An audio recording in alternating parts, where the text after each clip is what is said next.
So, I am fresh back from London after having a bit of a surreal experience. So on this one, we're focusing on having a nice high elbow, so the elbow should be at the surface of the water. I got invited to a private training event with the T100 team ahead of the T100 London, which is this weekend.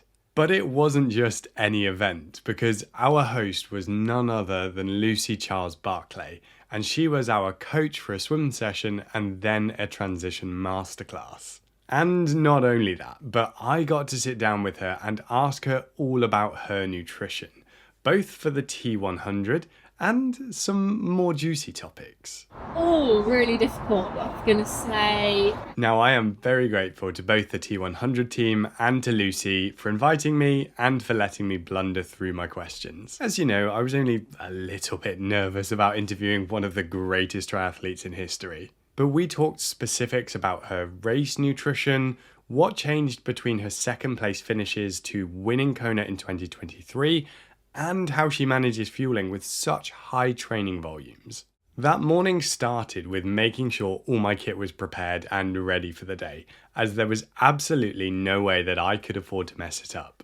When we got to the London Aquatic Centre, it was into the pool for a swim session that was taught by Lucy.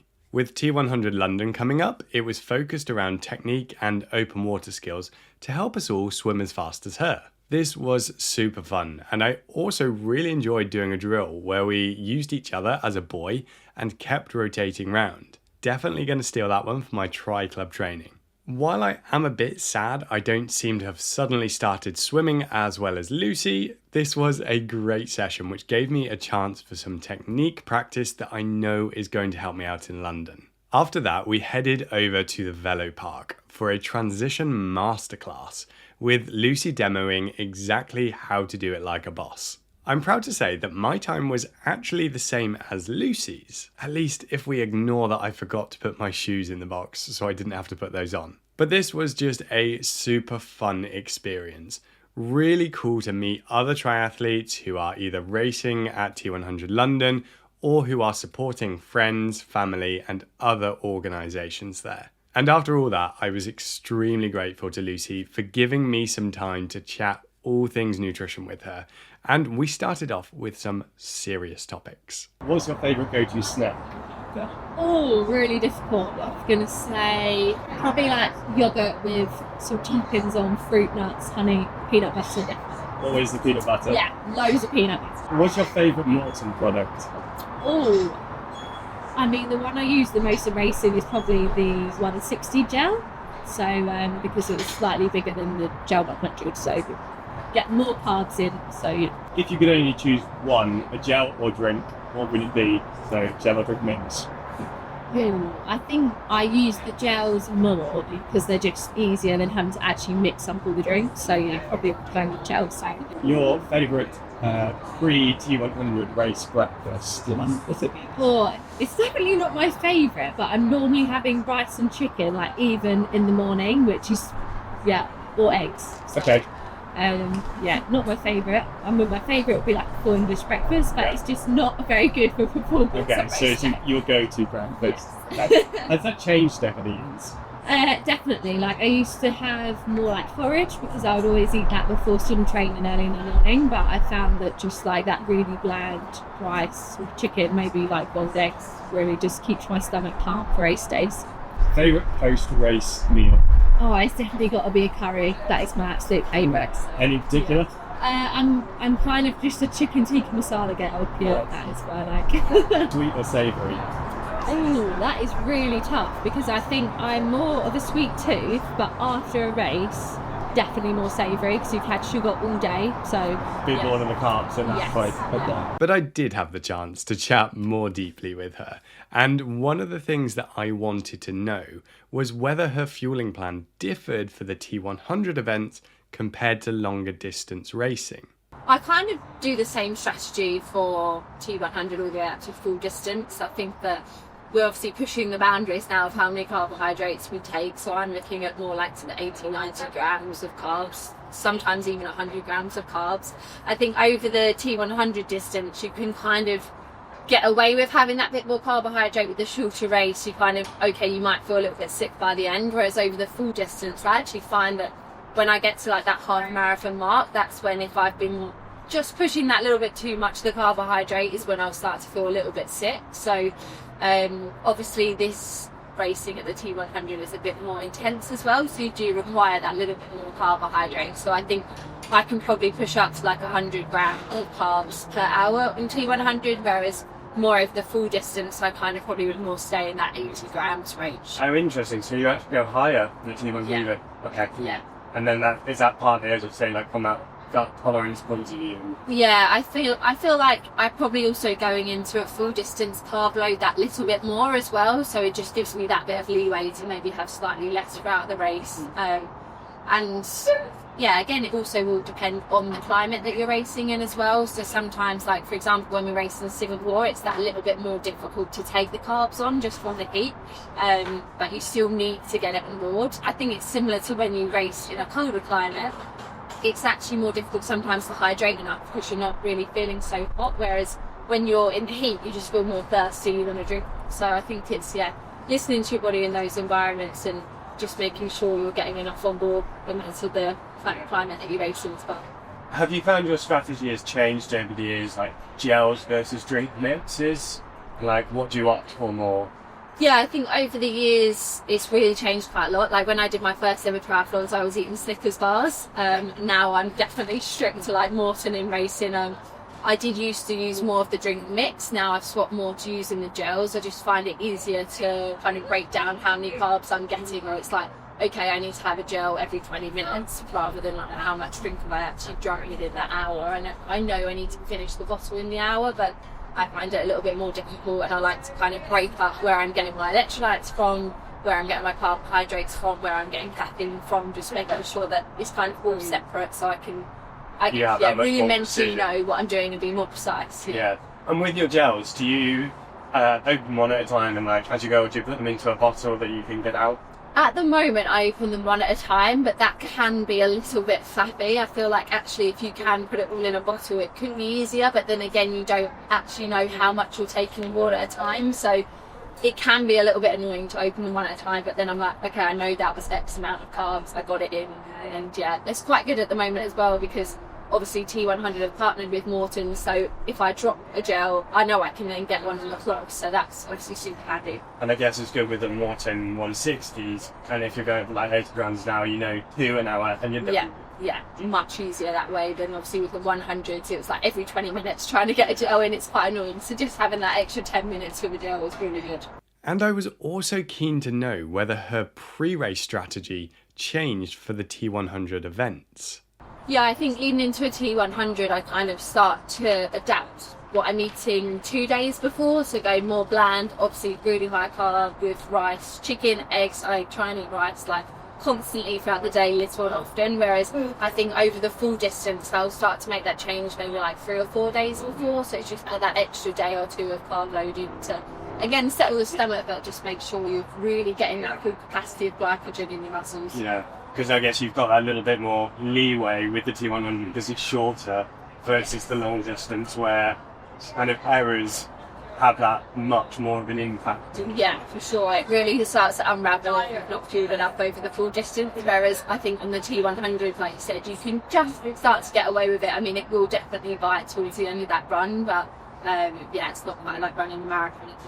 Now, one of the things that I love encouraging triathletes to do is eat before training, but I know that this isn't always easy, especially when you're training a lot. So I asked Lucy how she manages early morning fueling. I think it's really difficult, definitely in the morning when it's early. It's hard to feel hungry and want to get a lot on board. I feel quite lucky because I had a swim background. We was always training at like 5, 6 in the morning, so I'm used to it. But as long as you can just get something on board, like that might just be a banana, it's better than nothing. So I'll just try and maybe have some toast with peanut butter and banana. That's kind of my go-to thing. I find it easy just to get down, maybe a bit of honey on it as well.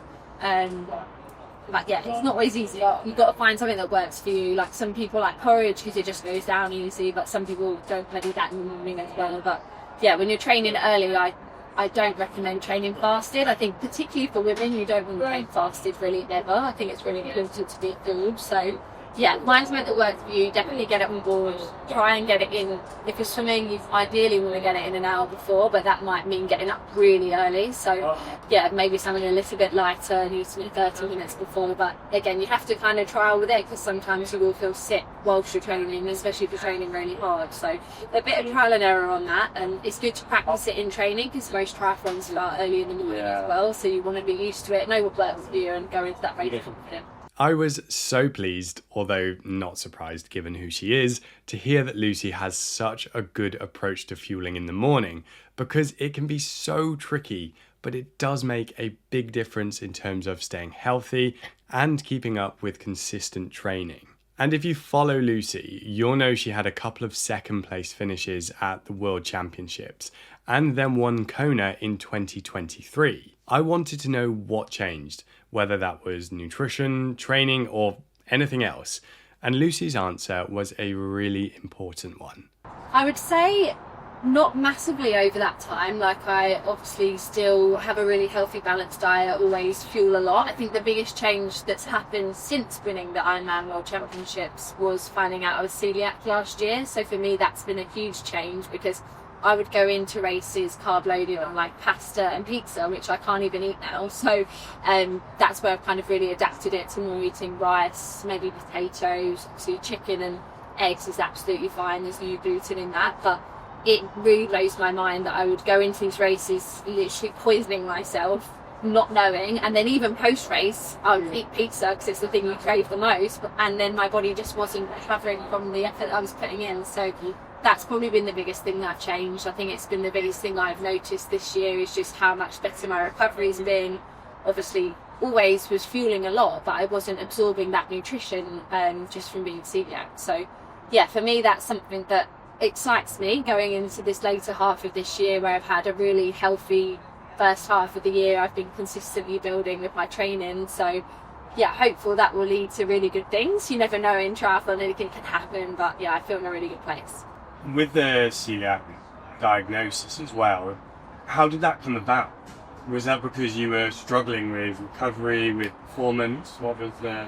Yeah, I think the biggest thing was just getting injured all the time, and from my point of view and my team's point of view, I wasn't doing anything wrong. Like, I was fueling all the time, maximising recovery, never overtraining or doing anything crazy in my training. It was always trying to be really smart with it. And then last year I had more injuries in that 1 year than my entire career, so I was like, something is just not right. And I hadn't been feeling very well a lot of the time, and just really lethargic, bloated, a lot of stomach pain, GI issues, and I was like, I just feel like something isn't right. And it was actually after Singapore last year, I'd actually flown out to Germany to see some of my sponsors, and we'd eaten pizza, drunk beer, and I was like flying home and I'm really not well.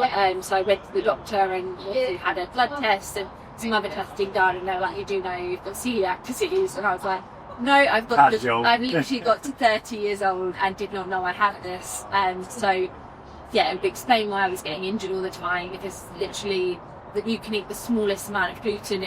You could basically have a crumb or a whole pizza, it doesn't matter. Your body goes into like your immune system attacking that gluten, breaking down your gut lining, and as soon as that's destroyed, you're not actually absorbing any of your nutrition. So even when I had some more intrusive testing done like 6 months later, there was still damage, because the extent of damage I must have done over my life, which is quite scary. So they did say it could take 6 months to a year to actually heal that damage that I'd done. So I feel like now, just past a year after that diagnosis, I do feel stronger. I feel like all of that good nutrition I eat is finally being absorbed into my body. I have more energy, and touch wood, I haven't had any injuries this year. So yeah, hopeful that that will lead to good things. Have you had a lot of people who have celiac disease reach out to you? Because I guess that's inspirational as well for people who, with endurance sports in particular, you mentioned this, the classic go-tos of like pasta and bread, like that's what people reach for. Yeah. And those are off the menu unless you're eating gluten-free options. Yes. Necessarily. Yeah, I think that's the worry sort of with gluten-free things that you buy, like that are substitutes for things. So like, well, what's been added into this to actually make it taste good? Is it even good for me? So I still try and like stick to natural foods that are gluten-free, like rice and potatoes, vegetables obviously are fine, but yeah, it's been amazing the different people that have reached out to me. I've had like parents who have got young children who have thought that their sporting dreams are over because they've been diagnosed, then finding out, well, I won the world championship not even knowing I had this disease. So yeah, I think it just shows anything's possible, and actually getting the diagnosis is like the biggest, I guess, turning point. You know what you're dealing with, you can adapt your diet and change it. I've had people that have then gone and been tested and found out that they've got it, they've reached out saying, oh my god, I didn't even know this was a thing, and now I've got this diagnosis, I feel so much better, so much healthier. I think it's kind of becoming more and more well known, which is amazing. There's obviously way more gluten-free options. I think one of the most difficult things is like eating out and being confident that you can eat out with the risk of cross-contamination. That's really hard. We've definitely eaten out way less than ever this year, which is a shame. Like, I'm a big foodie, I love going into London and eating, but I think you just have to find the restaurants that you really trust, that you're confident in. But yeah, it is hard. I think it's a lot more difficult than just cutting out gluten. That's the easy part. It's the cross-contamination that's really hard. Like, even something as simple as getting chips, they need to be in a separate oil fryer, because if they've had gluten things in them, then the chips are contaminated. So it's all things like that. It's been quite a steep learning curve, but it's worth it for how much better you feel. So I definitely feel like if you've got some strange symptoms, and there's so many you can get from celiac, but I used to actually get really horrific joint pain, like after most of my training sessions. Whenever I raced really hard, I was like, why does my stomach hurt so much, why do my joints hurt so much? And that is one of the symptoms of celiac. So there's a lot of them, but if you've kind of got some symptoms that whatever you've tried hasn't worked, then I definitely recommend seeing a GP, seeing if they'll do that test. I think it's not always that easy to get them to test for that. I think I was quite lucky actually that they did test for it, and then it came back as saying I had it. Now, this made me super curious about how she manages her nutrition on a wider scale, because with Lucy's training volume, getting enough calories in can be difficult. I wanted to know whether she counted calories or took another approach instead. Yeah, I think I've never been one to really track calories. My main thing is like when I do a workout, trying to fuel as quickly as possible. It's like they say that magic window of like 30 minutes. I'm like, as soon as I finish training, get some calories on board, whether that be a protein shake or yogurt, something high protein and high carb. I think it's really, really important. Then getting a good meal. I think I've just been always someone who's like to eat, and I don't really track much. Obviously, if my weight was massively going up, I know I'm eating too much. It's never ever going to happen in the world of triathlon, I don't think. So I don't really worry too much about that. And actually being a little bit on the heavier side is always better, especially going into endurance racing. Like, you want to go in fully carb fueled, not depleted, and ready to give it your best energy. So yeah, over fueling I'd say is always better than have you actually found any changes since being diagnosed with celiac disease? Because I guess your ability to absorb nutrition and take everything on board will have changed because you won't have had that inflammation going on. Yeah, I think that was the biggest thing I noticed, was I had a lot of inflammation in my body. So I'd have like certain niggles or injuries that I just couldn't get rid of because the inflammation, I just couldn't get it out of my body. And I remember within the first 2 weeks of getting diagnosed, I could not stop here. Like, all the fluid was coming out, and it was like, I think I lost about 2 kilos, but it wasn't just been fluid that I was holding in my body. So yeah, I was kind of just carrying around that useless weight in my body. Definitely now, yeah, just feels so much better for that. A lot, yeah, less sluggish. I used to always feel sluggish. So yeah, incredible really. And now I feel like my weight used to yo-yo quite a lot when I was celiac as well, or well, when I was celiac, when I didn't know I was celiac. Definitely now I feel like way more consistent with my weight, stronger, healthier. So yeah, definitely all positives for sure. I am super, super grateful for Lucy for taking the time to speak with me, and to the T100 team for inviting me and letting me be part of their amazing event. I cannot wait to race in London this coming Sunday, because I know the atmosphere is going to be incredible, and I'm hoping to see many of you there this year and next year too. If you're racing there this year, then let me know. Would love to say hi to you, so just give me a shout. See you there.